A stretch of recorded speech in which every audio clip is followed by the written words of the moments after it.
mencionar es lo que se conoce como transformaciones, interpretarlo como una transformación, y la segunda como flujos, ¿sí? Ambos no son útiles. Bueno, vamos a ver en el primer caso, f de forma modifica un objeto geométrico. Ejemplos, si tenemos t de R2 en R2 y tenemos que al vector de coordenadas x, y lo único que hace es multiplicarlo por una constante positiva, vamos a decir que se llama una dilatación o contracción, dependiendo respectivamente si dicha constante es mayor que 1 y positiva, pero menor que 1. En el caso de los ejemplitos que tenemos acá, que de y la cambiamos por menos y x por menos x, vamos a hacer reflexiones respecto a los ejes cartesianos. Y por último, podemos representar, estas realmente son transformaciones lineales, ¿sí? Y una última transformación lineal que se pueden representar siempre mediante matrices es poner una matriz con cosenos y senos. Noten que el determinante de esta matriz vale 1, ¿sí? Entonces no afecta, no tiene que ver ni con dilataciones ni reflexiones. Multiplicamos y obtenemos lo que es las coordenadas de hacer un cambio donde se da una rotación. Y por elección de los signos se va a tener, siempre se considera como positivo el sentido antihorario, o sea, contrario a las manecillas de un reloj análogo. Bien. Experimentatito.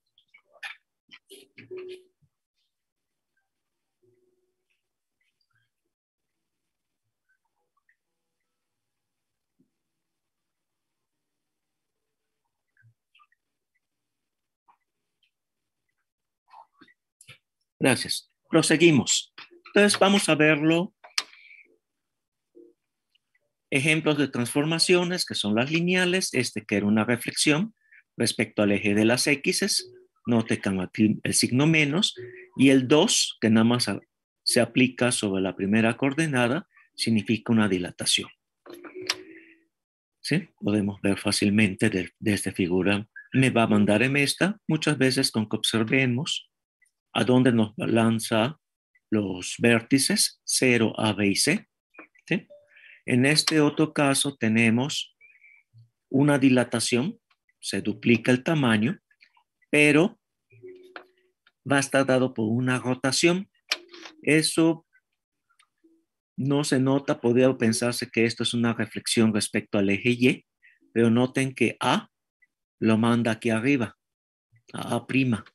La B la manda B' de este lado y la C la manda C' de este lado. Entonces es una rotación de 90 grados en sentido antihorario, o sea, el positivo, y además compuesto con una dilatación.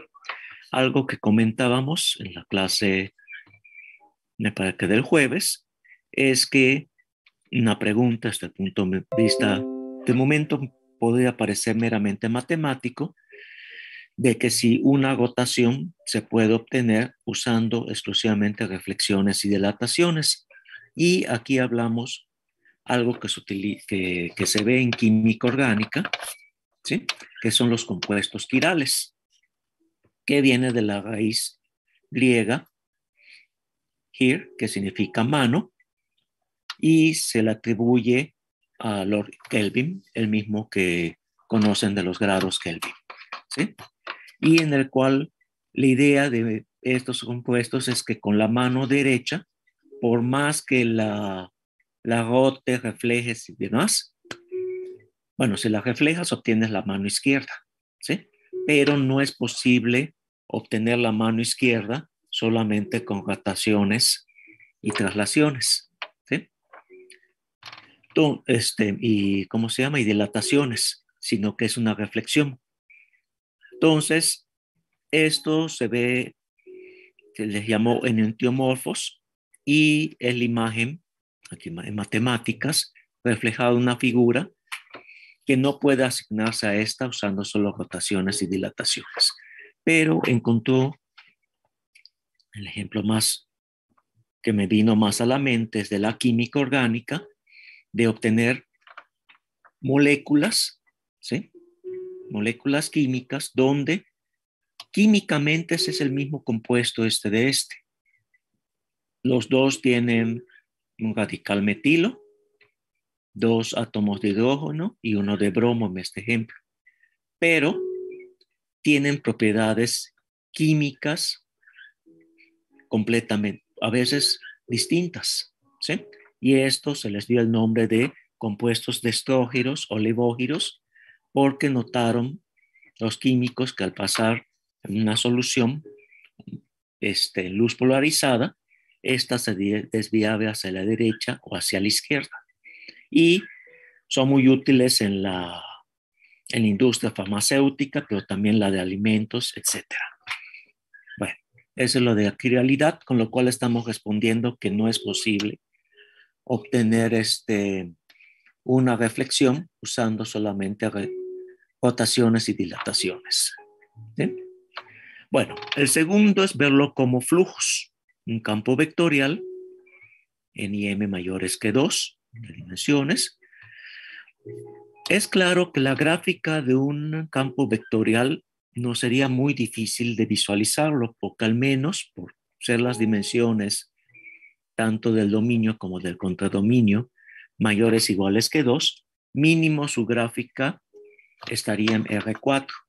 Pero nos podemos auxiliar con el siguiente artificio de hacer esta dualidad de punto vector. A cada punto P del dominio D le asignamos su imagen bajo el campo F y nos da F de P. Y lo que hacemos es trasladar, recuerden que los vectores todos están anclados en el origen. Entonces trasladamos dicho vector de manera que su nuevo origen es el punto del cual se obtuvo, ¿sí? Si obtenemos varios vectorcitos de esta manera a cada punto del dominio D, estos nos dan la idea de que hay una cierta línea que contiene a varios de ellos. Las patitas están acá y donde el campo vectorial viene siendo tangente a dichas curvas. A dichas curvas, pintadas aquí en verde, se llaman líneas de flujos, y por esto que comenté, de que la tangente en una curva, ustedes saben que la derivada es lo mismo que F le asigna a la imagen, al punto del cual tomaste. Entonces, F de alfa de t va a ser lo mismo que alfa prima de t, con lo que obtendríamos un sistema de ecuaciones diferenciales ordinarias. Resolverlo no es siempre sencillo. Tendrían que utilizar herramientas de un curso de ordinarias 2, chance algunas de ordinarias 1 si sale. Vamos a ilustrarlo como ejemplo, que sale simplemente utilizando ordinarias 1. Nos da este campo vectorial, que es una reflexión respecto al eje Y y una dilatación respecto al eje X. ¿Sí? Sus líneas de flujo serían la solución de esta ecuación diferencial. X punto igual a la primera coordenada, Y punto la segunda componente del vector. Integramos esto porque son sistemas lineales, pero para visualizarlo lo mejor es eliminar el parámetro t y obtenemos que nos da cosas parecidas como hipérbolas, no precisamente hipérbolas, porque es entre y cuadrada, dependiendo del valor de k, donde k son las condiciones iniciales. A todo esto se les dio el nombre de k. K0 podría ser o k. Bueno, otra que también se obtiene, esta, que es una rotación. Eliminamos parámetros, estas ya están mezcladas, a diferencia de esta que fue nenes con nenes y nenas con negras, fue muy fácil de integrar. Usamos el truco de dividir las ecuaciones diferenciales. Sería dy entre dt y esto sobre dx entre dt. Olímpicamente decimos que se cancelan las diferenciales, realmente se utiliza la regla de la cadena, pero algunos así lo consideran. Entonces obtenemos de estas dos, un sistema de ecuaciones diferenciales, obtenemos una sola ecuación diferencial de que además es de variables separables. ¿Sí? Esta también se pudo haber obtenido de esa manera, ¿sí? Eliminando de una vez aquí el tiempo y haciendo este mismo truco. Bueno, y al integrar esta ecuación diferencial nos va a dar una familia de circunferencias concéntricas.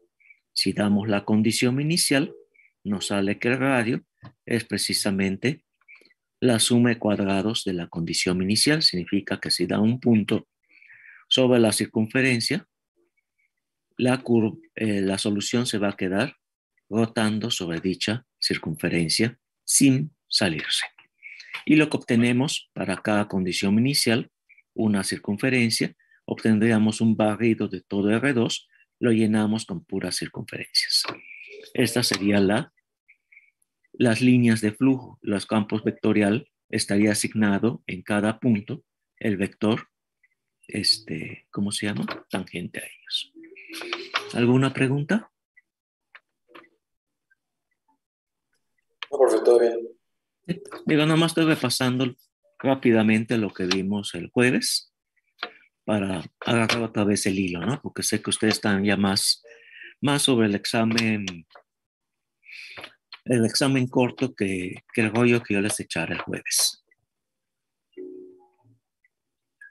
Bien, entonces vamos a ver un tipo muy particular de campos vectoriales a los cuales se les llama campos conservativos, que tiene su origen en la física, o en matemáticas campos gradientes. ¿Sí?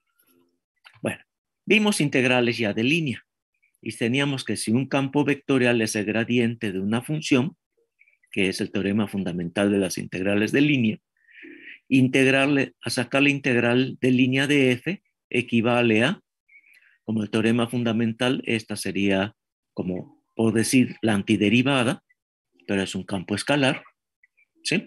Y significa que evalúas exclusivamente en los extremos de la curva. De aquí se sigue que no importa qué curva des. Esta integral de línea, cuando tienes que el campo es un campo gradiente, y después vamos a ver que de la física se le llama campo conservativo, es evaluar la función escalar f minúscula en los extremos de la curva. ¿Sí? Entonces solamente depende de los puntos extremos de la curva. Si tomamos esta trayectoria como exactamente los mismos puntos, vamos a obtener la misma integral de línea, o sea que es independiente de la curva. En el caso de la física, entonces aplicaciones de los campos gradientes, a veces se denota al potencial como una V mayúscula y se cambia de signo por razones de la física, ¿no? Como por ejemplo, cuando se dice que la gravedad apunta hacia abajo y es negativa, pues es una convención. Entonces aquí se toma la convención de multiplicarlo por signo menos, por las cantidades que se utilizan en la física y representa la energía potencial, que hay varias energías potenciales, puede ser gravitacional, eléctrica, mecánica, etcétera. ¿Sí? Bueno, viene el teorema importante. ¿Cómo saber si estamos en posesión de un campo gradiente? Y resulta que este teorema nos dice que si pedimos que el campo gradiente sea de clase C1 en un dominio D metido en R3, nada más son para campos vectoriales en R3. Esta restricción nada más va a ser por el criterio que va a ser el inciso D. ¿Sí? Y pedimos que sea clase C1 en este dominio, tal vez, excepto en un número finito de puntos. Entonces, si se tiene eso, todas estas, cada uno de estos cuatro incisos, van a ser equivalentes. El primero nos dice que para cada curva cerrada y orientada simple, recuerden que es cerrada, termina en el mismo, sale de un punto y regresa a ese mismo punto, orientada porque le dimos una orientación, y simples que no tenga autointersecciones, que no sea como una figura de 8. ¿Sí? Entonces, en ese caso, la integral de línea de un campo gradiente va a ser 0. Este creo que es muy fácil, sale directamente de este teoremita. Si de donde partiste llegas al mismo punto, entonces alfa en B es lo mismo que alfa en A, y al hacer esta resta se cancela. ¿Sí? Ese creo que sería el más sencillito y es directo prácticamente del teorema fundamental de las integrales de línea. Bueno, otra variante es que si tienen dos curvas simples orientadas con los mismos extremos, le está diciendo lo que aquí también ya comentamos, que el integral de línea no depende de la trayectoria y te va a dar exactamente el mismo resultado. Bueno, hasta el momento estos dos son muy parecidos y es casi directo del resultado de aquí arriba, donde viene lo interesante es decirte que es un campo gradiente. ¿Sí? Bueno, aquí estamos suponiendo que es un campo gradiente, pero el regreso es el que va a ser interesante, que si esto se cumple es porque a fuerzas F tuvo que ser un campo gradiente. O sea que existe un campo escalar o potencial tal que F es el gradiente de dicho campo escalar. Y el último es un criterio. ¿Cómo saber antes de abocarte a la talacha de ver si algo es un campo gradiente? No hacerlo en balde. Entonces el criterio te dice que todos los campos gradientes son, en R3 son campos irrotacionales. O que si sacas el rotacional de dicho campo y se anula, significa que no tiene tendencia a la rotación. Y ese es el criterio para decirte, entonces sí existe tal F.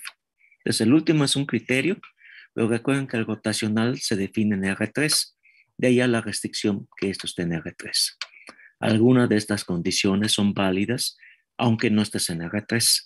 La restricción R3 básicamente es por el criterio que tenemos muy sencillo, en 3 dimensiones para campos vectoriales tridimensionales de sacar su rotacional, y si este es 0, ya sabes que es gradiente y entonces te abocas a la tarea de hallar el potencial.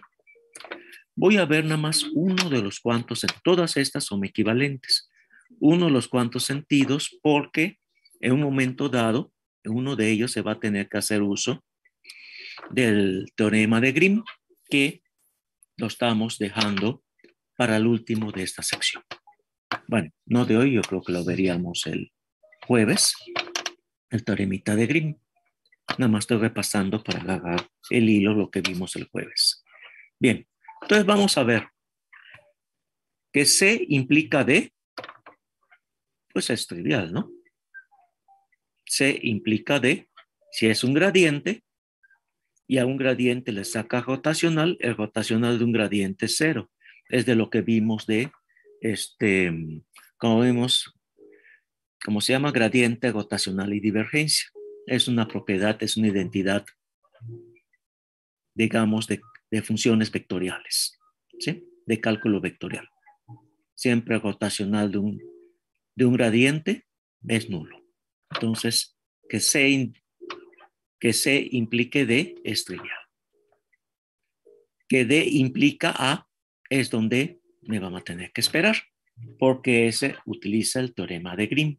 ¿Sí? Entonces, este momento lo dejamos en suspenso y no lo creemos. Luego, entonces ya tenemos C implica D, D implica A, usando el teorema de Grimm. Ahora, de A tenemos que pasar a B. O sea, hicimos de aquí, este implica este. Luego, este implica A por el teorema de Grimm. Vamos a pasar que A implica B. Y el último, el B implica C, es un poquito más complicado. Y también como que nada más se los medio platico. Bueno, que A implica B, sean C1 y C2, dos curvas que tienen los mismos puntos extremos. Entonces la deformamos. Tienes C1 y C2. Vas de un punto, digamos, P a un punto Q bajo alfa 1 o bajo alfa 2. Y ambos llegan al mismo punto. Lo que vamos a hacer es cambiarle el signo a alfa, el sentido de recorrerla. En vez de que pase del punto P al punto Q, vamos a pedir que pase del punto Q hacia el punto P. Y lo denotamos cambiándole el signo. Y por eso lo puse en rojo. ¿Sí? Entonces formamos la curva parametrizada alfa, que es alfa 1, y alfa 2, pero con signo cambiado, que es menos alfa 2. Entonces ya es una curva cerrada que parte del punto P, llega al Q y se regresa de nuevo al P. Entonces, cuando saquemos la integral de línea por la propiedad esta, que son dos curvas que tienen los mismos extremos, el valor de este y el valor de esta es exactamente el mismo, porque por este resultado nada más depende de los extremos. Entonces todo se cancela y esto me va a dar 0. Pero esto es válido si alfa es una curva simple. Bueno, el último es de construcción. Aquí les voy a pedir que no pelen mucho, porque como que es muy, esta demostración es un poquito como, ¿cómo podemos decir? Es por construcción, pero suele parecer un poco rara. ¿Qué es lo que B implique C? Vamos a ver.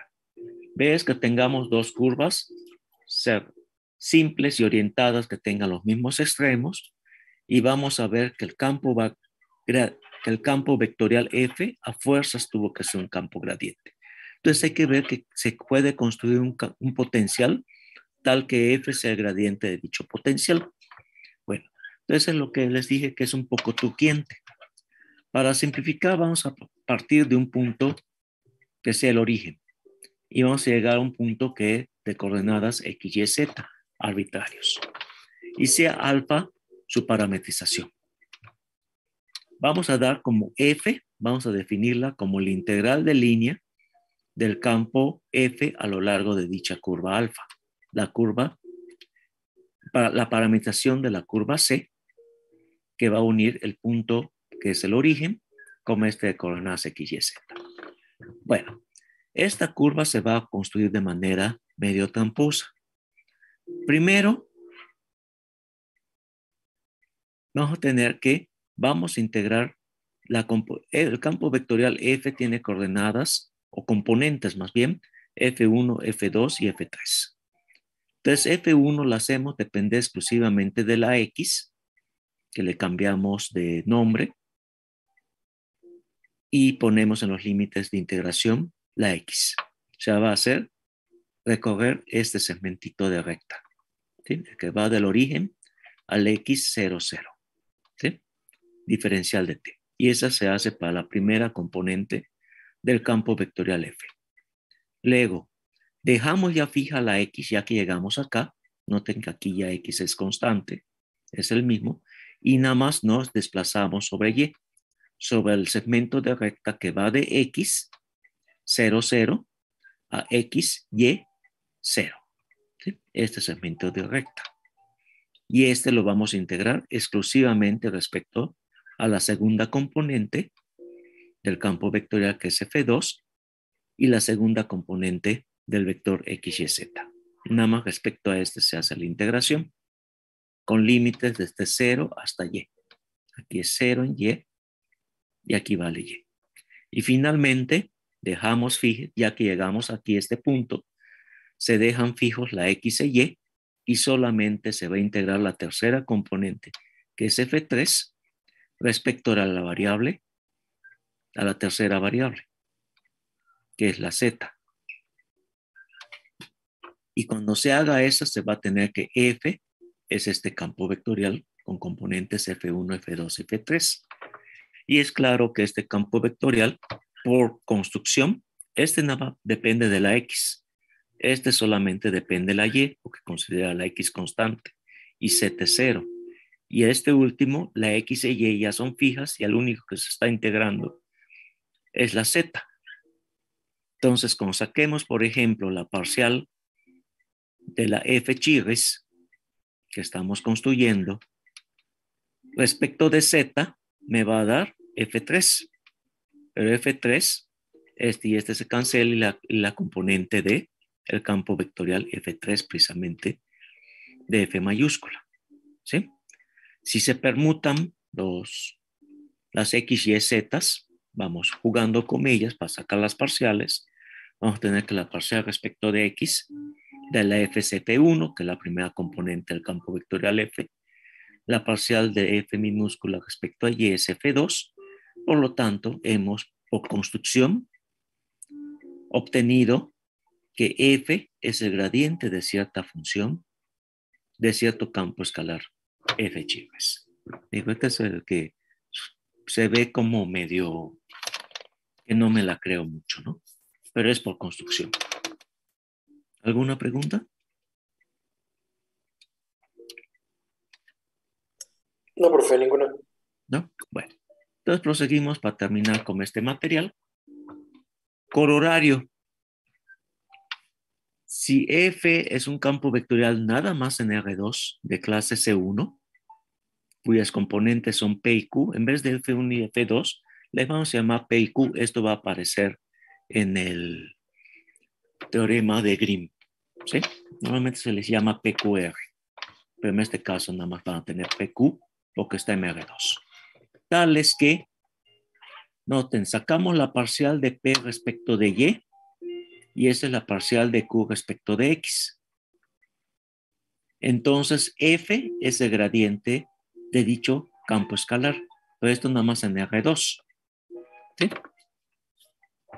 Bueno, ¿de dónde se saca esto? De que si F es un gradiente, su rotacional es 0. ¿Sí? Pero habría una pregunta. ¿Será que si tenemos que la divergencia, esto fue como el rotacional, si el rotacional de un campo vectorial es 0, tenemos que dicho campo vectorial tiene que ser un campo gradiente. Pero uno se preguntaría si existe algo con las otras operaciones de vectoriales, con la divergencia y el rotacional. Entonces aquí viene una pequeña pregunta, no lo vamos a probar. ¿Será que si la divergencia de un campo vectorial F es 0, existe un campo vectorial G, da que F sea precisamente el rotacional de G? Y la respuesta es sí. No lo voy a probar. Como estamos hablando de rotacional, tenemos que restringirnos a 3 dimensiones, sea F un campo vectorial de clase C1 en R3, tal que su divergencia es 0. O sea que es lo que se llama un campo vectorial incompresible. Entonces, si es incompresible, va a existir un campo vectorial G, tal que F es precisamente el rotacional de dicho G. Bueno, vamos a ver las interpretaciones útiles de las integrales de línea. La primera se motiva como el trabajo realizado por una fuerza para mover una partícula a lo largo de la curva C. ¿Sí? Una curva que se mueve una partícula que se mueve sobre una curva C, y esto, la integral de línea, sirvió para motivar la definición de trabajo. ¿Sí? Y aquí lo tenemos. Sea alfa una parametrización de clase C1 de dicha curva C. ¿Sí? Recuerden que la curva es la carretera y la parametrización es como uno recorre dicha carretera. Entonces no son lo mismo. Una curva puede tener infinitas parametrizaciones. Una vez que viste una parametrización, ya podemos utilizar esto para calcular. El trabajo va a ser fuerza por distancia, pero la distancia se obtiene si se parametriza con el tiempo, es F en alfa de t, en el instante t, te da la posición y eso le aplica la fuerza, se me olvidó la flechita de la fuerza, y la diferencial de alfa pues va a ser alfa prima diferencial de t. ¿Sí? Entonces tenemos que el trabajo es esto. Por ejemplo, y aquí para motivar, ¿por qué estamos diciendo que los campos gradiente en física se les ve como campos conservativos? Vamos para ello. Entonces aquí tenemos el trabajo. Es esta integral de línea, fuerza por distancia, pero distancias la puedes obtener multiplicando la derivada por el tiempo, que es básicamente. Bueno, ahora consideremos la física, la segunda ley de Newton. Si consideramos que es válida la segunda ley de Newton, tenemos que la fuerza aplicada a una partícula en una trayectoria en el instante t, pues es masa por aceleración, por la segunda ley de Newton. Bueno, entonces ahora multipliquemos esta fuerza por alfa prima, como viene aquí en el integral de línea. ¿Sí? F por alfa prima. Pero si la fuerza es masa por aceleración, pues lo reemplazamos. Es masa por aceleración por la velocidad. Pero aquí notamos esto, que esta es segunda derivada de alfa por alfa prima. Eso suena como haber sacado la derivada de este producto. Pues es la derivada de alfa prima por alfa prima, producto punto. La masa la hemos dejado acá, pero si derivamos esto de pasarlo para acá, sería la derivada del primero por el segundo, que sería la segunda derivada, más el primero por la derivada del segundo, que como es producto punto nos va a dar el mismo resultado, y lo tendríamos repetido. ¿Sí? Sería dos veces esta expresión, por eso se mete aquí la fracción 1/2. ¿Sí? Pero cuando tienes el producto punto de dos vectores, que es el mismo vector, es la definición de norma al cuadrado. Si esto le sacamos raíz cuadrada, sería la norma de dicho vector alfa prima. Entonces ponemos la norma al cuadrado. Esto es simplemente por definición de norma euclidiana. Entonces tenemos que esta expresión fuerza por velocidad nos está dando que es la derivada de 1/2 de la masa por la rapidez al cuadrado. Y aquí ya lo ponemos. Ya la rapidez le ponemos como v por vector, ya sin flecha para decir que es escalar. Y entonces esta es la derivada de 1/2 de la masa por la rapidez al cuadrado. Entonces esta cosa, que es lo que está aquí adentro, si le sacamos la integral, nos da el trabajo. Pero si sacamos la integral de la diferencial, se cancelan. Y es lo que tenemos acá. Que en el caso que aquí la fuerza es la que nos da la segunda ley de Newton, ¿sí? Para obtener el trabajo de mover esta partícula, el trabajo realizado en que se mueve esta partícula, que se rija por la ley de Newton, las leyes de Newton, nos va a dar 1/2 de la masa por la rapidez al cuadrado en el punto B, menos 1/2 de la masa por la rapidez al cuadrado en el instante A. Y esto es el trabajo. Y es la fórmula que conocemos como fórmula del trabajo-energía. ¿Sí? Esta es la energía potencial. ¿Sí? 1/2 de la masa por la rapidez al cuadrado. Bien, entonces tenemos que para campos que son gradientes, el signo menos de la física, se suelen obtener muchas veces como campos conservativos. ¿Sí? Es la representación matemática de un campo conservativo. Porque de la formulita aquí que obtuvimos, que trabajo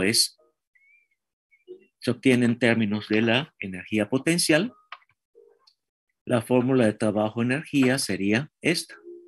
Fuerza por distancia te da trabajo y es esta derivada. Pero a su vez, si sacamos la derivada de del potencial, compuesto con alfa, por regla de la cadena, esto va a ser gradiente de F, evaluado en el punto, por la derivada de adentro, que es la velocidad. El signo menos que metimos acá nos sale que esto va a ser igual a esto, porque F grandota es precisamente menos el gradiente de F chirris, o sea, es un campo gradiente, y introduzcamos esto acá. Entonces, si introducimos esto nos va a dar 0. Este ya sería la energía cinética más la potencial. Y llegamos a algo que esto te da 0, si lo integras, esto te da una constante. Entonces llegamos a la formulita de la física, que 1/2 de la masa por la rapidez al cuadrado mejor, perdón, más la energía potencial, esta es la cinética, es una constante, la energía mecánica total. O sea, puesto de esta manera, y a la ley de la conservación de la energía mecánica. Bueno, vamos a ilustrarlo con un ejemplo. Consideremos planetas que se mueven bajo el campo gravitacional del Sol. Recuerden, la fuerza R es la distancia. Ponemos el Sol, digamos, en el origen. R, que sea la posición del planeta, pensando en el Sol que está en el origen, ¿sí? Con coordenadas X, Y, Z. Y esta es la fuerza gravitacional, que es la constante gravitacional. Pensamos que la masa del Sol, digamos, sea 1, grandote, ¿sí? Y M la masa del planeta, o al revés, ¿sí? Y aquí ponemos distancia. Sabrían ustedes que esta es entre la distancia al cuadrado, pero si sacan norma acá, una de las distancias se va a ir con la de abajo y te queda una entre R al cuadrado, R minúscula si quiere, ¿sí? Entonces la fórmula de la ley gravitacional de Newton, donde aquí ponemos G es una constante, la constante del gravitacional, M es la masa del planeta y estamos considerando que el Sol tiene masa 1. O sea, se hace proporcional esta a la masa del Sol que se toma como la unidad. Bueno, se puede verificar que este es un campo gradiente. Si sacamos el rotacional de esta cosa, nos va a dar 0. ¿Sí? Pensando en F como esto, menos F. Entonces, este es un campo conservativo, donde la energía potencial es la F minúscula que se acaba de obtener de acá. Bueno, entonces vamos a ver la energía total del planeta. Vale esto que se acaba de sacar acá y te dice que la suma de la energía cinética más la potencial es una constante. Esa es la constante y es un medio de la masa por la rapidez al cuadrado más la energía potencial, que es esta. Donde aquí la R pues es la norma de la posición. Bueno, si integramos esto y despejamos la velocidad, perdón, no integramos, despejamos la velocidad, pasamos para el otro Laredo, dividimos entre un medio de la masa, llegamos a esta formulita y tomamos nada más la positiva, ¿sí? Porque aquí nos va a dar dos valores de la velocidad, positiva y negativa, nos quedaría esto. Y de aquí ya podemos sacar algo de información. Noten que queda la velocidad del planeta va a ser la raíz cuadrada de 2 veces la constante de la energía entre la masa del planeta más 2 veces la constante gravitacional entre la distancia. Esto es una constante, esta es constante, la 2G es una constante, entonces esta es nada más función de R, de la distancia al planeta. Entonces sale algo interesante que se observa en los planetas, que la rapidez es inversamente proporcional a la distancia. ¿Qué vamos a tener? Que si la distancia del planeta al Sol es muy lejana, ¿sí? Significa que esto es muy grande, como es el recíproco, esto se hace más chico y por lo tanto la velocidad disminuye. Cuando los planetas están lejos del Sol, van más lentos. Y cuando el planeta se acerca al Sol, entonces la distancia disminuye, tenemos que este factor que está aquí adentro aumenta y por lo tanto nos dice que la velocidad cerca del Sol es más grande. Explico un poquito lo del perihelio y afelio.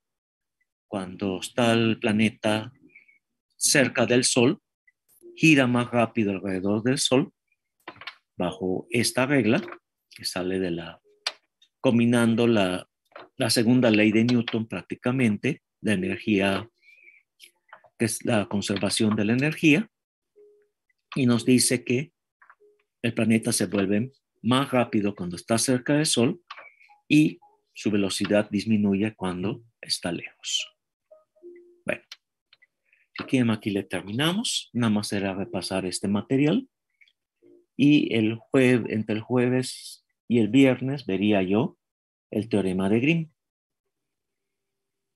¿Sí? ¿Alguna pregunta, duda, comentario?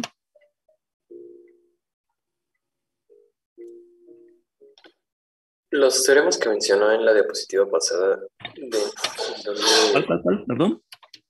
los teoremas que pasó en la diapositiva pasada Ajá. o antepasada, A ver, esas sí. dos. Ujú. No, la que le sigue. Eh, no, creo que es otra. Todavía. Bueno, una menos. Más bien decía para adelante, pero ¿Sí? ¿Sí era? A ver, tú me dices, ¿dónde? Campos conservativos, el teorema para campos conservativos. el que le sigue, otra. Esta es aquí. ¿Este o el anterior? La anterior. Ah, acá. Estos teoremas donde podemos, ¿Esto? Ah, los teoremas estos, de aquí arriba. donde podemos, Este es un colorario. Este colorario lo vamos a obtener directamente del teorema de Grimm.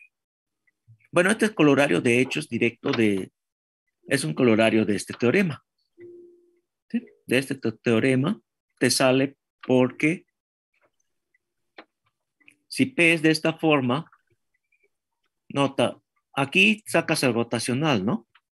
sí, El rotacional te debe dar cero. Pero si tú tienes un campo vectorial nada más de dos dimensiones, que va a R2, cuyas componentes nada más es P y Q, o PQ y R vale cero, automáticamente te saldría esta expresión. ¿Sí? de Y acuerdo, pero entonces más bien tendría que ser un campo gradiente. O sea, mi esto pregunta ideal. iba a ser que El dónde, único es este, pero este es para hacer una analogía, ¿no? sí, De que si tienes un campo vectorial en R3 nada más, cuya divergencia cero significa que es un campo vectorial que es ¿cómo se llama este? Incompresible, ¿sí? Porque la divergencia vale cero, o sea, no tiene partes donde se comprima. de acuerdo, gracias. Sí. Y este es un ejercicio. Claro, aquí nada más dije de que te preguntas si en campos gradientes surgía algo similar, esta propiedad, ¿no? A ver, ¿dónde está esta? Si era un campo gradiente, se me perdió la flechita, ya. Si era un campo gradiente, era equivalente a que su rotacional es cero, que te sale como criterio. Por analogía, si teníamos otras operaciones vectoriales, que es el rotacional y la divergencia, ¿qué pasaría si tenemos un campo vectorial que es incompresible? Aquí en este caso, este es un campo que sea campo gradiente es equivalente que es un campo irrotacional, o sea que no gira, no tiene tendencia a giro. ¿Sí? Y todos los campos conservativos van a ser de esa manera, son irrotacionales, ¿sí? Porque su rotacional vale cero. Una pregunta análoga te preguntas, ¿y qué pasaría si tengo un campo vectorial y cuya divergencia sea cero? Entonces sería un campo vectorial que es, ¿cómo se llama? Incompresible. Entonces, este teoremita, que no lo demostré, te dice que hay un campo vectorial de manera que F es el rotacional de dicho campo. Por propiedades, cuando saques la divergencia del rotacional, es cero. ¿Sí? Esa es una formulita que vimos cuando vimos las operaciones de gradiente, divergencia rotacional y varias de las equivalencias. Una de ellas es que la divergencia del rotacional de un campo vectorial siempre es cero. Aquí es como el recíproco. ¿Será que si tenemos que la divergencia de un campo vectorial es cero, dicho campo vectorial es un campo vectorial que es el rotacional de otro? Y la respuesta es sí. Un sentido es trivial. Aquí el de teoremita es el bueno, porque te dice, es que sí, sí lo es. Y esto hasta cierto punto se parece que la F sea rotacional de otro campo vectorial, y aquí en estos tenías que F es el gradiente de un campo escalar. ¿Sí? Es nada más un resultado que te da cierta analogía. ¿Sí? Sí, gracias. Ok. ¿Alguna otra pregunta?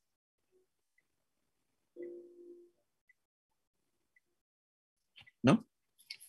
Bueno, entonces continuamos el jueves.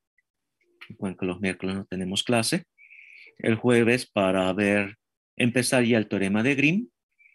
Hoy preferí seguirme con campos vectoriales para motivar por qué es interesante el teorema de Grimm. En uno de los resultados se va a requerir, del teorema de Grimm para probar alguna de estas cosas. Del D implica A, se requiere entonces el teorema de Grimm y lo estamos dejando al último. El teorema de Grimm es el primer teorema interesante del curso. Realmente el teorema de Grimm, el teorema de Stokes y el teorema de Gauss, todos son lo mismo, ¿sí? Y es por lo cual se le llama los teoremas integrales. El teorema de Grimm se puede decir que es un caso particular de estos teoremas en los cuales, ¿cómo se llama? Te restringe solamente a dos dimensiones, ya sea el plano o en una superficie que sea una superficie plana. ¿Sí? Entonces es con lo que vamos a empezar el jueves. No que empezar ahorita porque sería cortarle y volver a repetir. Mejor nada más me quedo con esto que en la demostración de esto se requiere el teorema de Grimm. ¿Sí? Para empezar ya bonito el teorema de Grimm. Ahorita ya vimos como las aplicaciones. Todo esto de campos conservativos y campos gradientes son aplicaciones del teorema de Grimm de manera indirecta o uno de estos sentidos. ¿Sí? De que D implica A, que si tienes que el rotacional de F es 0, esto se cumpla. ¿Sí? Que esto en una curva cerrada simple, dicho campo F, la integral de línea te da 0. ¿Sí? Entonces, y este va a ser criterio para ver cuándo algo es un campo gradiente. Bien. Entonces, muchas gracias. Voy a dejar de compartir. Si no tienen alguna otra pregunta. Bien. Por mi parte es todo. Muchas gracias por haber asistido el día de hoy. Nos vemos entonces el jueves. Hasta luego, profe, Nos gracias. vemos, profe. Gracias. Hasta luego. Buenos días. Buen día. Buen día.